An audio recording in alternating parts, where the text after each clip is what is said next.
Hey, welcome back everybody. In this video, I'm going to show you how we can make some tables in MySQL. A table in a relational database. They consist of rows and columns, kind of like an Excel spreadsheet.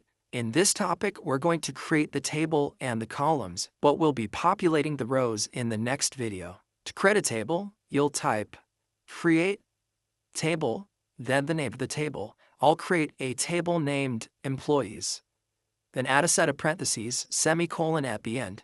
Within the set of parentheses, we will list the columns. For employees, let's have an employee ID, comma. Each column is separated with a comma.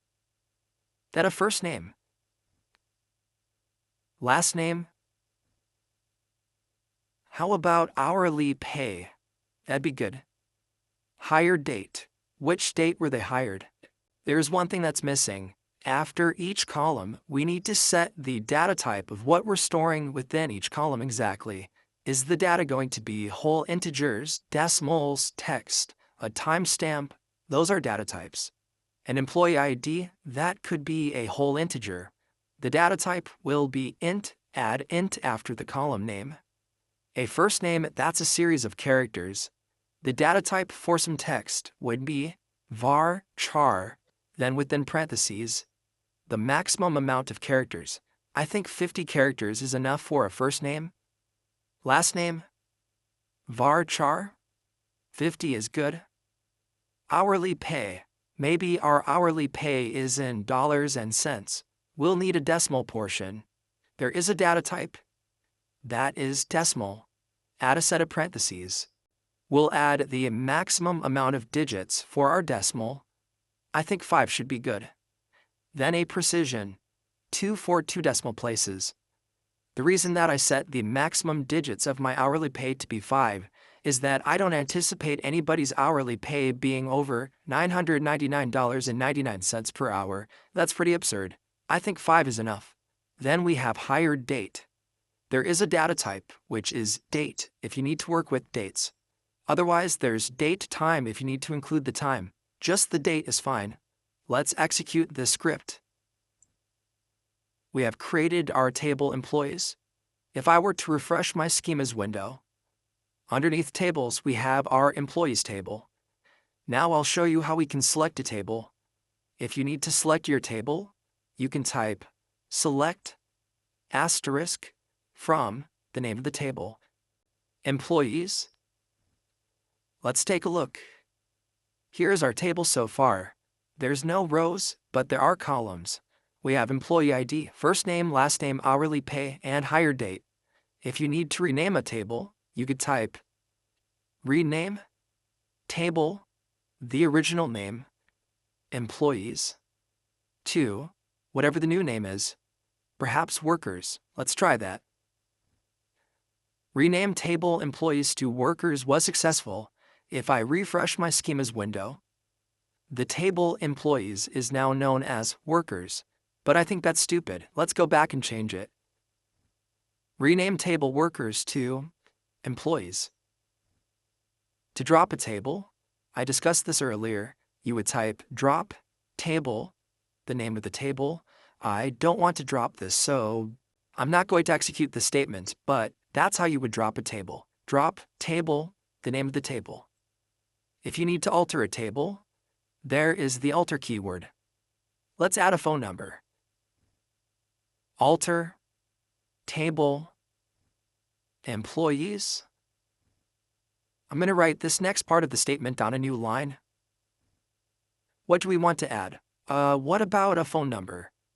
Add phone number.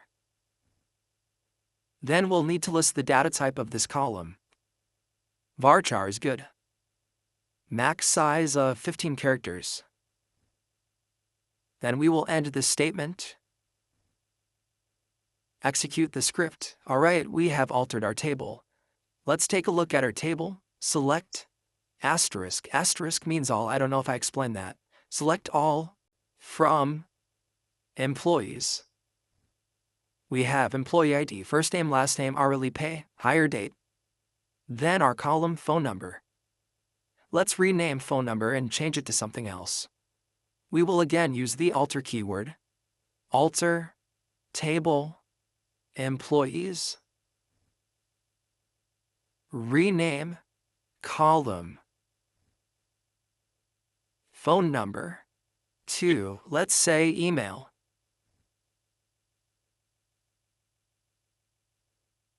Okay, then let's take a look again. Select all from employees. Yeah, employee ID, first name, last name, hourly pay, hire date, then email. However, the data type has not changed for email. I'm going to refresh my schemas, then underneath information, underneath employees. Our email column has a max size of 15 characters. Let's change that. Alter, table, employees, modify, column, email, then the new data type. Varchar, maybe 100 characters for an email. Let's execute this statement. Refresh our schemas.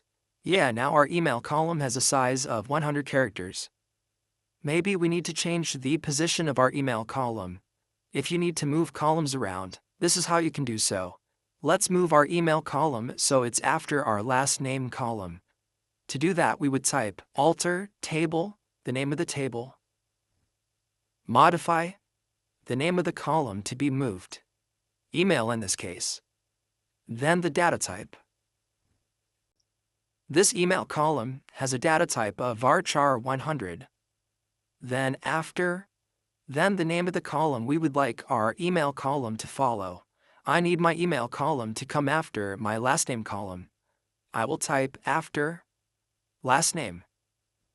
Then afterwards I might as well just display everything. Select all from employees. You can write more than one SQL statement. Here we are, employee ID, first name, last name, email, hourly pay, hire date. If you're modifying a column and need it to be first, you could just say first.